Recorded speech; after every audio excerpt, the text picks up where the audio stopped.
Good morning, Superkickin with Stephen Fans, your favorite host right here, Stephen A. 1181. Riding solo today. Greg is off having to do a little extra work today. Got a different schedule today, so you know how that goes. Working in the airport industry, sometimes you get a little bit different schedule. So I'm riding solo today. Give you all the latest and greatest here in the worlds of AEW and WWE. I'm a very big music fan, or if you don't know, I'm telling you right now. So, we're going to look outside the world of WWE real quick and AEW and just give you some sad news to pass along. Very sad to hear the passing of Taylor Hawkins, who is the drummer of Foo Fighters, a band I love. I listen to them way too much. Just whenever I went to go, I've seen them 3 times. I went to, 3 different venues for them, and seeing Taylor drum just gave you that passion and gave you that energy.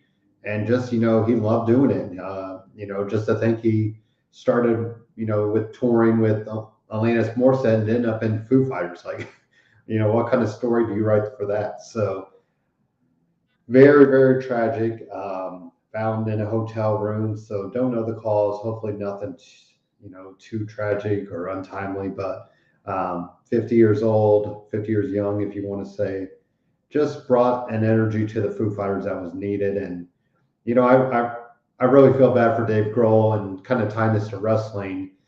Musicians tour together, work together, room together. I mean, on the road 24/7 sometimes. And then you think wrestling, like wrestlers, on the road. These guys and girls learn to really love each other like brothers and sisters, and more than just work relationships. So really sad to hear for Dave Grohl to lose somebody like this close again. I know he's not the only musician, but to lose Kurt Cobain way back in '93. I think they almost did lose Taylor in 2000-ish or 2001. He was rushed to the hospital in Italy at the time of a tour there, or I think they were on a short break, and almost passed away then. So, hopefully it's nothing drug related or anything like that. Just, unfortunate time of death. But yeah, and just thinking about, the Foo Fighters are scheduled to be on the Grammys on April 3rd. They're in the middle of a tour right now. They're coming here to Indianapolis in August-ish. So you just don't know. Like, we'll give them the time, the peace that they need right now, and see where they go. I mean, that if the band right now, this is, for all intents and purposes, really, members have been together for at least 20 some years.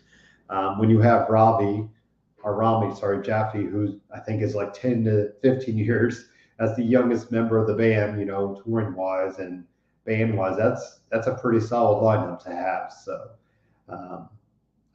Taylor came on right when, now of course I won't remember the name, but the third album. So right after the Color and the Shape,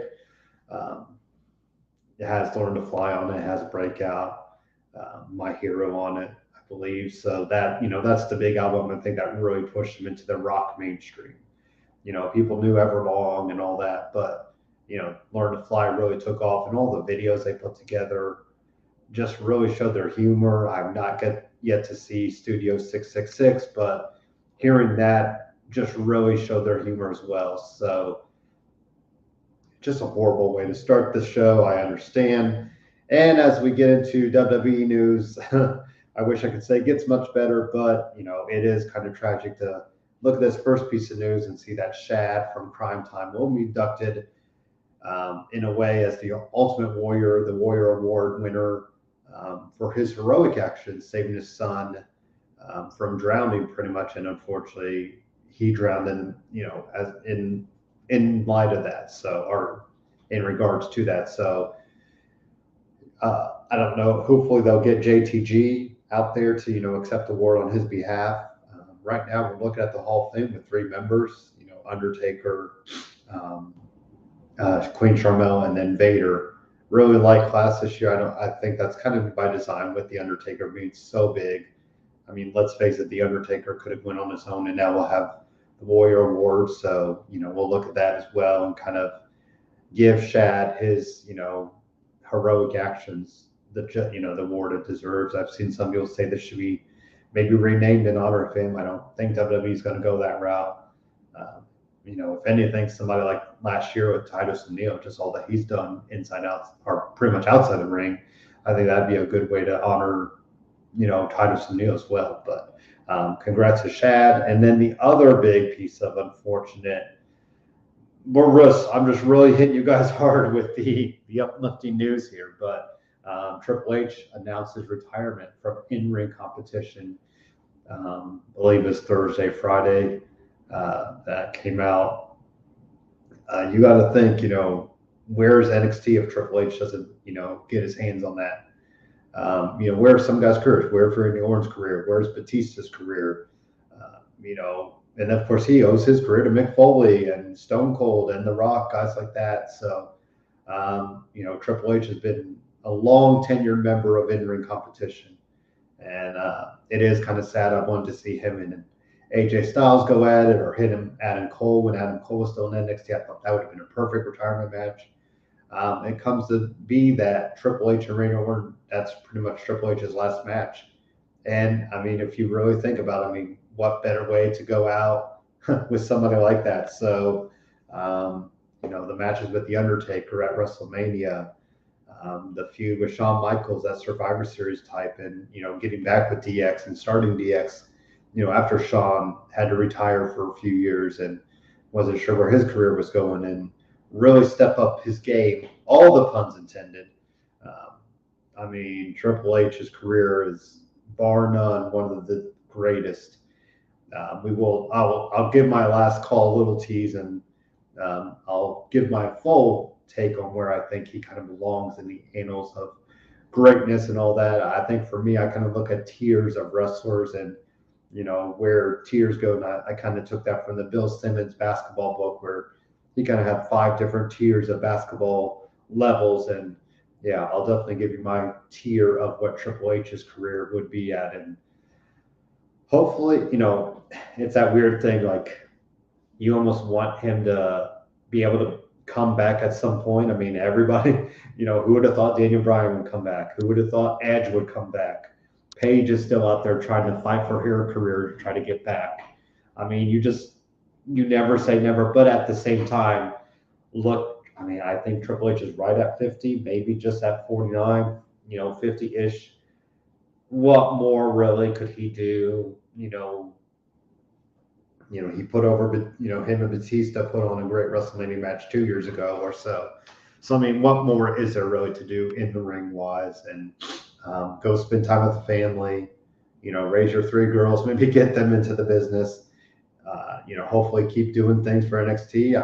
We haven't heard much on that end. What will he do on that end? And, who knows down the road if, he kind of gets his hands on the main roster more and, kind of steps up into a role like that. So, for me, match wise, him and Mick Foley, that's the feud for me.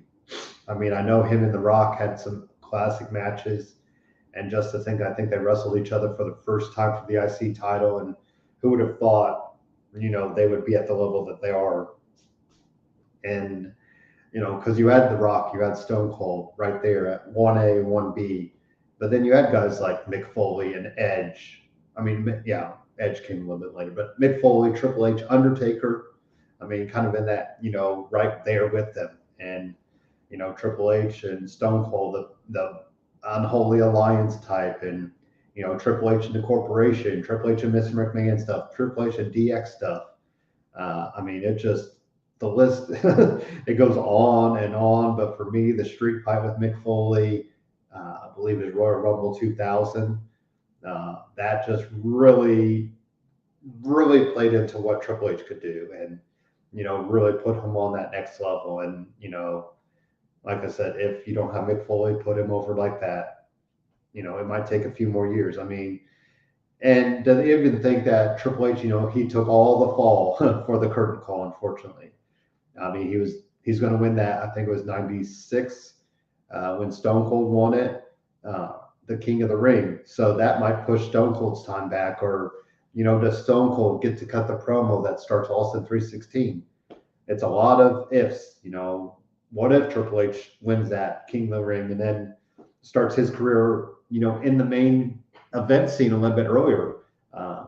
Does he become Ric Flair and beat Ric Flair's title reign and championship number? But he retires with 14 world title reigns and countless WrestleMania events and countless main event matches, and just even his humor would come out from time to time. I mean, the dancing with him and Stephanie on New Day, just looking like a dad out there trying to dance with his kids type. And and that was the biggest thing with NXT. All those NXT stars, just called him Papa H and just gave him so much credit. I mean, he's definitely got a mind for it.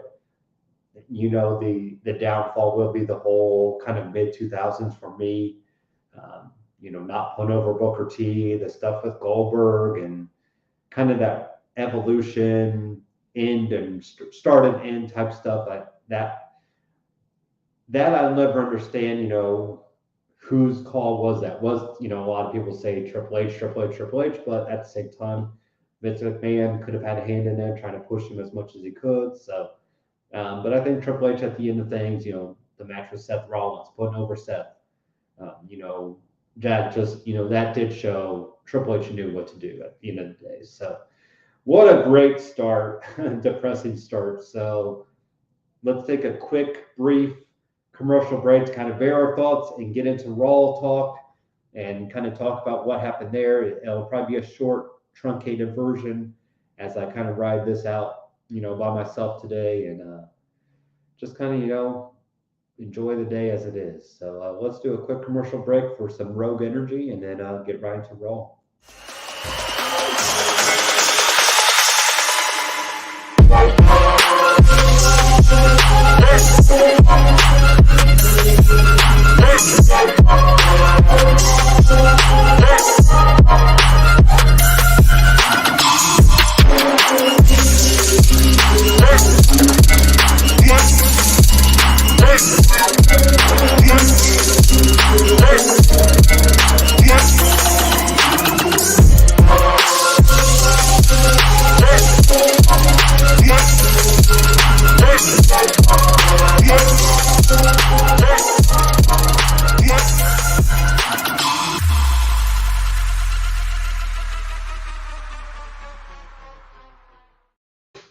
All right, so let's look at some of the big highlights for Raw, and then kind of get into some of the middle tier stuff, and see where things, we're a week away from WrestleMania, which is so crazy. March is, we're heading into the WrestleMania week. So, a lot of people are kind of bashing the idea that, yes, Monday night will be known as WrestleMania Raw, then they're doing WrestleMania SmackDown and all that stuff. I mean, it's just all branding. It is what it is. It's not a big deal. But then, of course, the week after, we'll have the Raw after Mania. See if Veer finally shows up. He's been coming for a long time. So we'll see if he finally shows up. He's scheduled to debut or kind of re-debut on August or April 4th. Who knows at this rate, could be August 4th. But anyway, some of the big stuff. Yeah, there we go. So we got Greg, it looks like, in here. I couldn't be there. Duty calls, but I'll be back to fire you up for WrestleMania week. So there we go. We got Greg in the chat right now, kind of giving us his little hello and check-in. So I appreciate that, Greg. We'll hold it down the fort for you. So definitely go and enjoy your duty, as they say. So the big bookends, part of Raw were Stone Cold, Steve Austin impersonation by Kevin Owens. He ends up getting the crowd twice. I mean, he even got me for a second there. That second time when, the music hits and he's kind of looking, and starts laughing. I mean, we all know Stone Cold will show up at WrestleMania night one.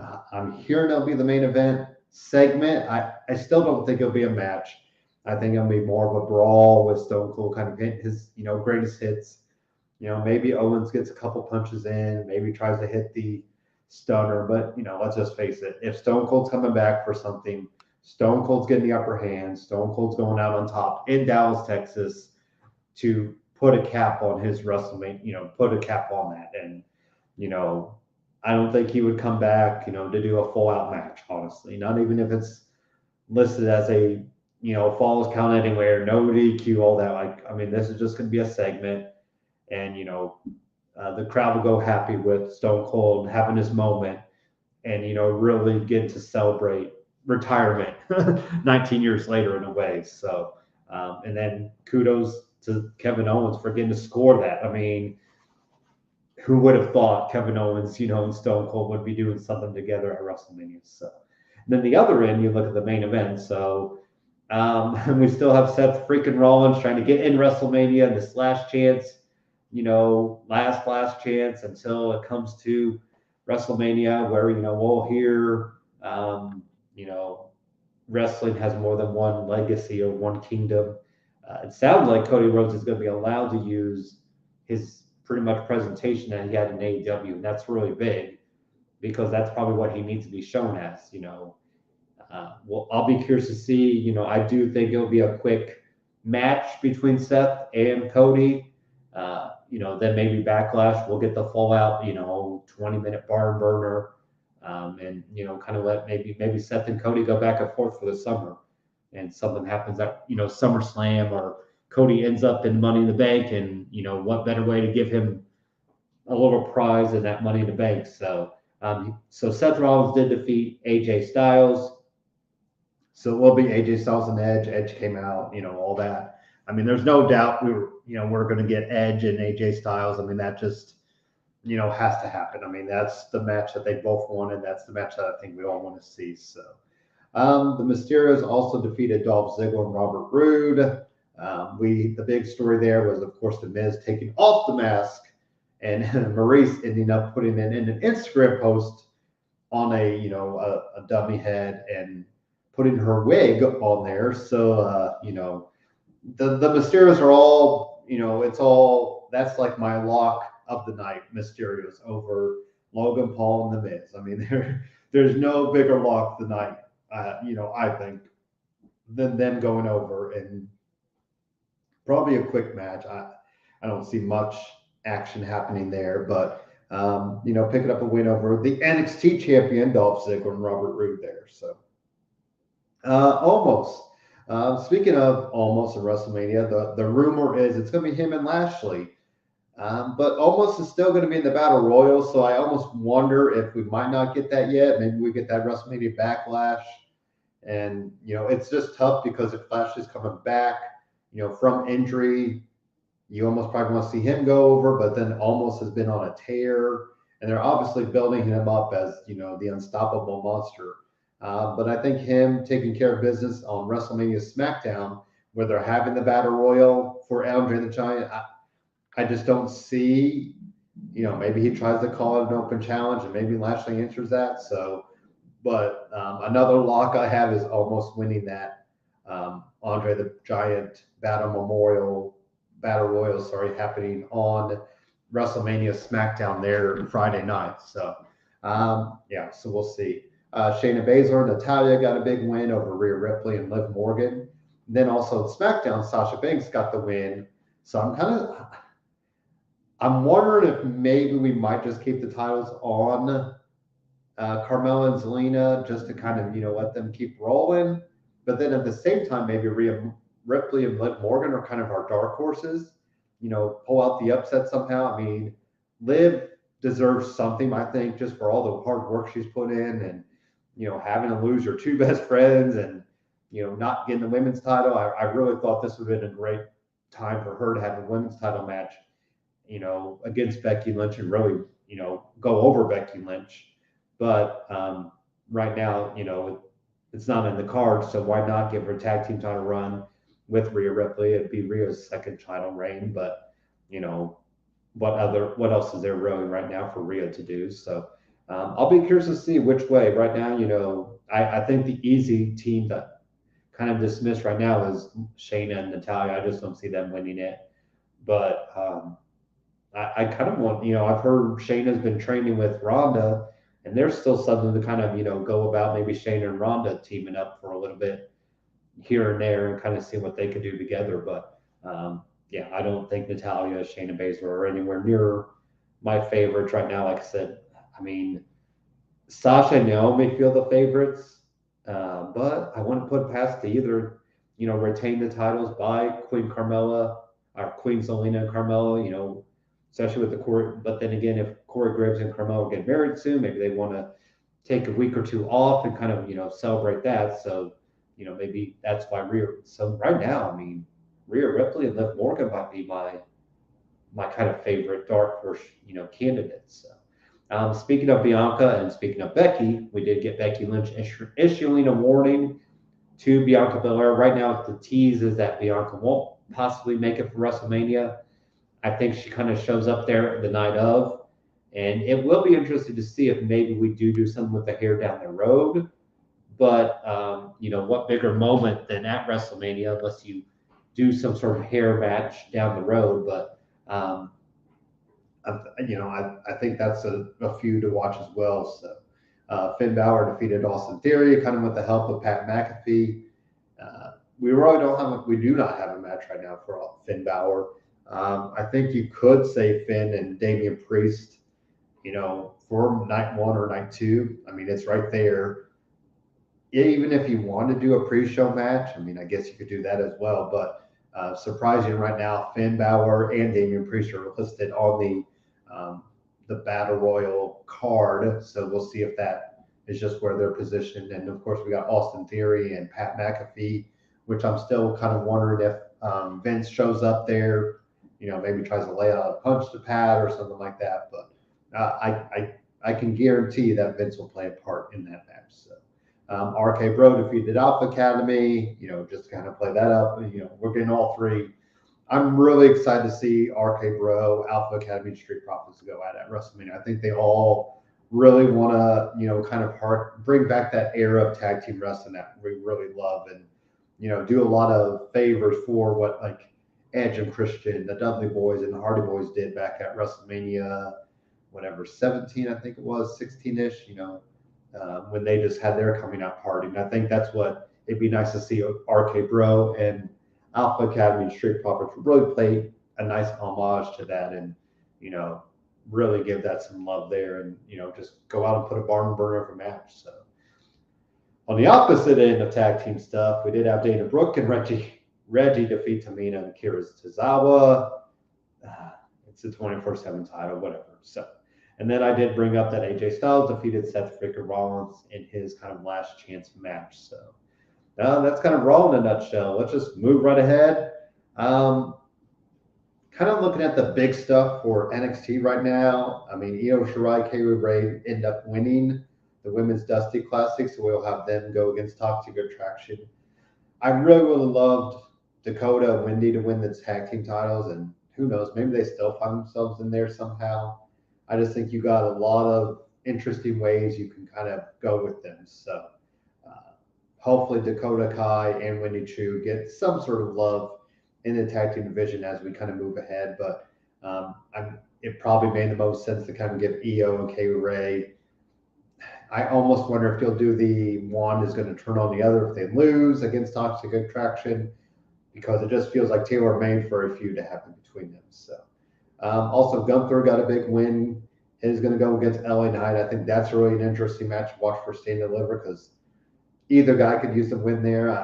And Greg has brought it up, and I think it's well. I think LA Knight's destined for the main roster after WrestleMania. So why not probably just give Gunther the win there and kind of, run away LA Knight right out of NXT. So Solo, Sika, sorry. He got a big win over Roderick Strong. I'm curious to see, like I said, I think he could be called up soon and let him kind of run with the bloodline, especially if Roman is able to overcome Brock. You have the Usos running wild. I mean, it just feels tailor-made to call up Solo and let him kind of run with them. So Tony D'Angelo got a good win. Yet again, another interesting kind of match to watch is him and Ciampa at Stand and Deliver. We'll see which way they go. I do think it's the end of Ciampa's career in WWE, honestly. And, selfishly, I want to see him and Gargano do a small run in AEW with all the great tag teams there. But we'll see what both guys do after, they're both kind of hanging out on the shelf for a little bit. So, I thought it was interesting too. Elektra Lopez picked up a big win. That's somebody I think I really want to see this year. Do they go all in on Elektra as a women's, in the women's division? Give her some love. I think she can go. She could talk. Obviously, she's important to Legado de Fantasma, so why not? So she's somebody to watch for. I would definitely keep my eye on Elektra Lopez for more than one reason, but definitely in the ring as well to kind of see what she does. So Braun Breaker picked up a good win. We had Grayson Waller pick up some wins, and the Creed brothers. Grayson Waller, he's another guy. Like, where are they going to go with him after WrestleMania, after Stand and Deliver, and kind of see, where is his position? I do feel like he's probably going to go after the North American title and run with that for 6-7 months, and then maybe get called up or get the NXT title down the road as well. But I'd say the next this next half of the year, next kind of segments of next few months of the year, really going to be interesting where they position Grayson Waller, and even somebody like Braun Breaker. Does he? I mean, I would say for Braun, it's got to be Dolph Ziggler, or might as well call him up. Honestly, I still think he probably needs more time down there. Really own in on his character, get himself positioned, strongly, and maybe this time next year we are talking about Braun Breaker in a WrestleMania match. I still would have loved to see Dolph Ziggler and Braun on the WrestleMania actual card. I still think maybe you do give Braun some love at WrestleMania if he wins the title, and kind of give him that little moment. But we'll see what happens. So, and then the Creed brothers as well. They're kind of in that. I think they're going to have a coming out party at Stand and Deliver. I really think it's time to change up the titles, give them the love, and kind of let them see what they can do. So that is my kind of NXT report. And then finally, last night we had SmackDown. That first hour, was kind of just a couple matches. Nakamura defeated Jimmy Uso. It's going to be interesting to see Nakamura and Boogs against the Usos.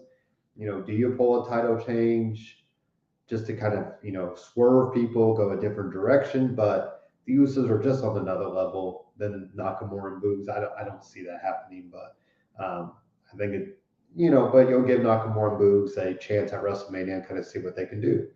King Woods was back. That's so good to see. Now we just need Big E back, hopefully sooner rather than later. I still think we're some time away with him, but defeating Ridge Holland with the greatest small package ever. So, we'll kind of, I still want to see Pete Dunne get some action soon. Hopefully that happens. Him and Kofi, him and King Woods go at it. But we'll kind of see where these two teams kind of fight each other for next, few months, honestly. So, Ronda Rousey, another promo. This whole thing with Charlotte just isn't working. I still think you need that. Somebody needs to say, we're going to make this a submission match. Even if you announce it that day, I just think, especially if you're maybe going to open with it, or say you're going to, co-main event with, Stone Cold and Kevin Owens. And she just kind of messed up her lines. Like, I'm kind of messing up talking now, but that's okay. I'm just shooting from the hip. That's how it goes. And maybe they're letting Ronda do that because, there's just the delivery by Ronda just doesn't always work, and, just flubbing a line here and there, and it just doesn't flow. So, I just think they need to add something to this feud. It just is lacking that extra push towards the finish line. And hopefully, like I said, they give us that submission stipulation, because both of the women keep talking it up. So just makes sense to say, okay, we're going to make a submission match.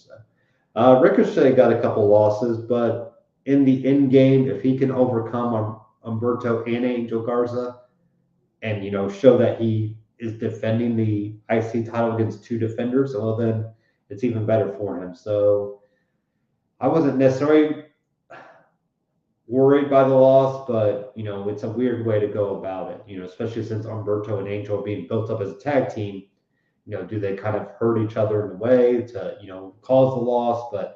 And it just goes to show that right now there's not a legit contender for Ricochet. So hopefully after Mania, we can get him, maybe he does open challenge or something like that and kind of move him up. So I also brought up that Sasha Banks won against Rhea Ripley, Shayna Baszler, Queen Zelina, and a nice fatal four-way, kind of build momentum there. And that's why I'm like, well, are you going to have Naomi win too? And then you're going to have them win at WrestleMania. Sometimes, that opposite momentum factor. So I'll be very curious to see which route we go there.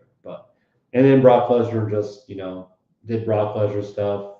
I'm just ready for the match, just to see kind of how they played up this time. So not much to talk about there. So quick, like I said, quick truncated, kind of getting my quick 2 cents on things and where we're going at with Raw, with SmackDown. And let's do another commercial break, kind of get you some elite performance talk, and then get right into AEW, and then finally finish up with my last call, which we'll talk about Triple H and what tier of greatness is he at.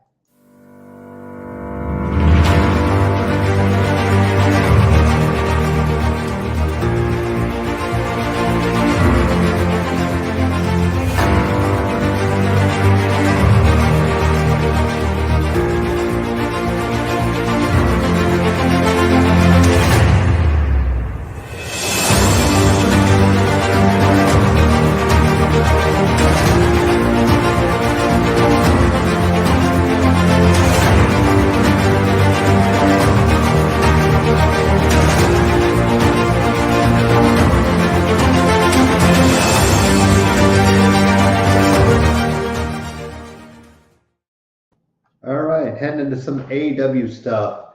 Really good match between CM Punk and Dax Harwood. I mean, yes, we know Dax and Cash as FTR and, just tag team wrestling at its finest. But when they can go singles routes, they can really deliver. And, people brought up just that first lockup. You just really could see that CM Punk wanted to make Dax look as good as possible, and Dax wanted to step up in that singles role. I don't see anytime soon that we'll see them as singles wrestlers, but, it's just a good little feud, and just kind of saying he's not quite done with MJF, but, so we'll still kind of see where that goes. The Hardys and Darby Allin, Sting defeated Private Party, the Butcher and the Blade, saw a big drop from Jeff Hardy to kind of get his, greatest hits there. Sting and Matt Hardy kind of hinting side effect, and the Scorpion crossface or whatever I forget what that move is called, but that Sting does. So, not much there. Like we said before, it's got to be Darby Allin, Jeff Hardy at Double or Nothing. I mean, that's the biggest thing. We'll kind of see those two guys and really give Darby Allin some momentum back, because right now, just this whole playing second fiddle to the Hardys and Sting is just not working, and he really deserves more. And hopefully we'll get back him as a singles guy soon. I believe we have the Blackpool Combat Club, I think they're called. Bryan Danielson, Jon Moxley. I'm still waiting for two things here, because we did have Julia Hart sitting out to the side looking very downtrodden, looking very emo. So we got to put her with the House of Black. And then also give me Cesaro in the Combat Club. I know I'm harping on this. Where are you, Cesaro? Claudio, come out from hiding. It is time for you to team up with Bryan, team up with Jon Moxley, and William Regal will put you the hell over and give us Cesaro with these guys and really give some violence. So hopefully that happens soon. MJF did his usual shtick of just bashing Wardlow. When these two guys fight, I would like to see Wardlow just squash him and, move on from there and, start his ascent into kind of a singles guy and really get going. And, but MJF really played it up, saying, I'm just going to make you sit at home. So I'm going to assume we see Wardlow show up from time to time, trying to get the match out of MJF before, Double or Nothing, and, fighting for his freedom in a way. So, Adam Cole defeated Jay Lethal. Also, Jay Lethal, something to talk about there is Jay Lethal brought up that he needs to change things. So it's going to be interesting to see what they do with him. Adam Cole still going after Hangman Adam Page.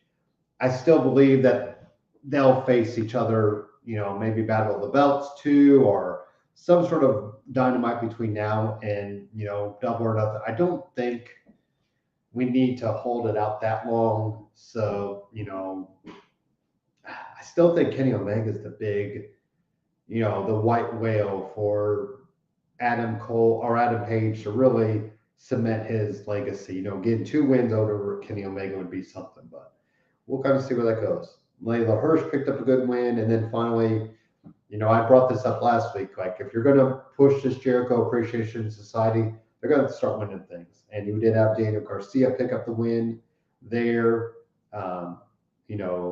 defeating Dark Order, and we'll just kind of move ahead with where Jericho Appreciation Society goes. So, and then finally, kind of one last thing to talk about with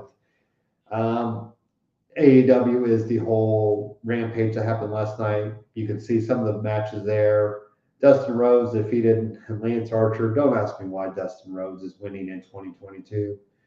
Yes, Lance Archer got the upper hand, but this just, I got nothing on this, so sorry.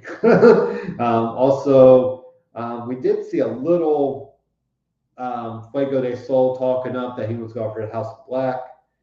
House of Black retreats after they kind of take him out.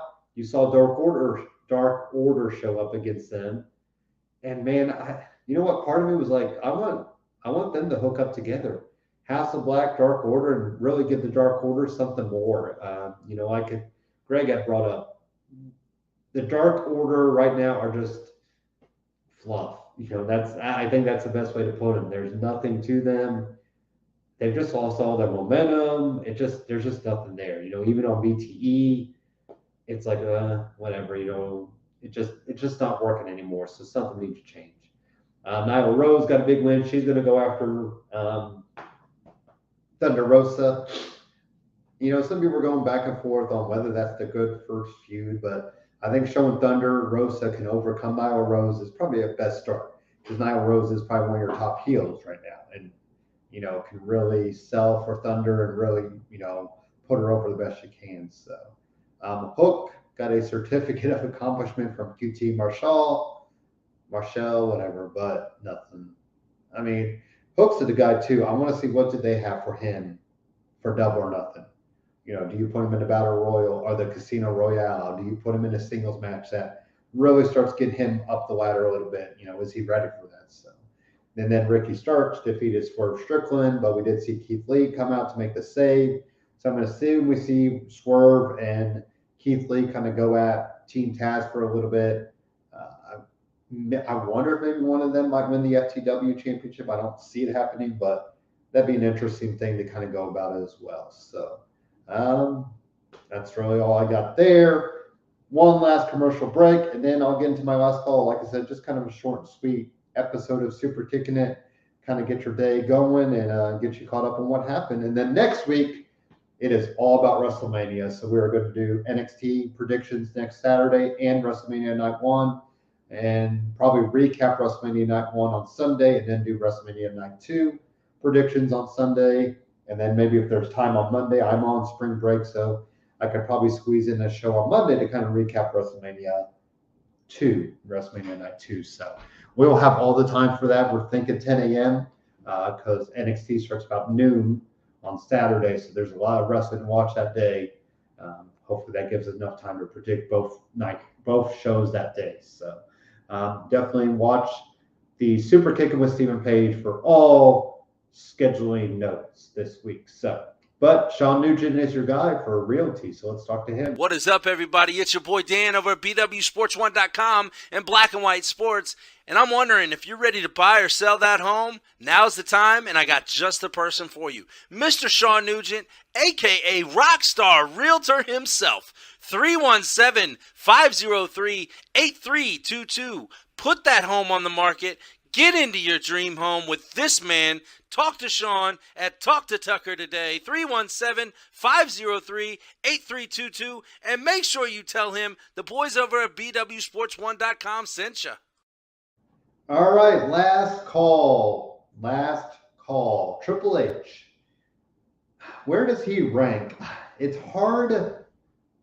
I mean, I'm just kind of spitballing off the top of my head. Like, if you have your top 5, Stone Cold Steve Austin, Hulk Hogan, John Cena, The Undertaker, Andre the Giant, those types, Ric Flair. Um, I mean, I'm going to put Triple H in that second tier of guys like Kurt Angle, Mick Foley, probably Edge now because of what he's shown.